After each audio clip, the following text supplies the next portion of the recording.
Përshëndetje të nderuar teleshikues të Report TV, unë jam Marcela Karapanço dhe këto janë titujt kryesor të këtij edicioni informativ. Bota I jep lamtumirën Papa Francesku ceremoni madhështore në Vatikan. 250.000 njerëz dhe 160 delegacione shtetërore e fetare në sheshin Shën Pjetër. Trupi I Atit të Shenjtë bëri kalimin solem në rrugët historike të Romës para se të mbërrinte në Santa Maria Maggiore. Atje u varros sipas amanetit të tij.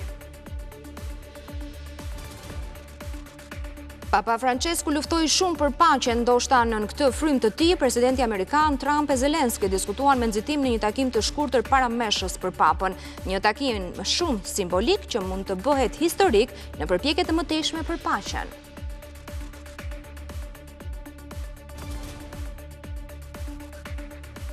Një delegacion zyrtar nga Shqipëria kryesuar nga presidenti Begaj mori pjesë në meshën e shenjtë për lamtumirën e Papa Franceskut. Qeveria shpalli të shtunën ditë zgjedhje kombëtare. Rama ndërpreu fushatën, ndërsa Berisha e vijoi duke mbajtur 1 minutë heshtje në takime.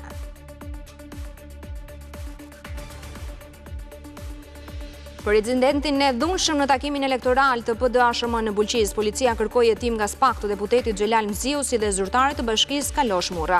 Të dy denoncuan njëri tjetrin për dhunë, ndërsa dolën dhe pamje nga përleshja.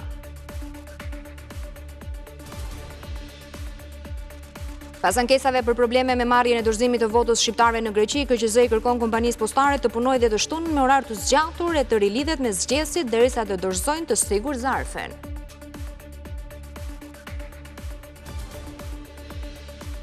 Një 55 vjeçar u arrestua në Fier, I denoncuar nga ishnusja e djalit se ka ngacmuar seksualisht mbesën 5 vjeçare. Babai I së miturës mohon akuzat, sipas tij historia u sajua nga ish-gruaja për të marrë kujdestarinë e vajzës që e braktisë 6 muajshe.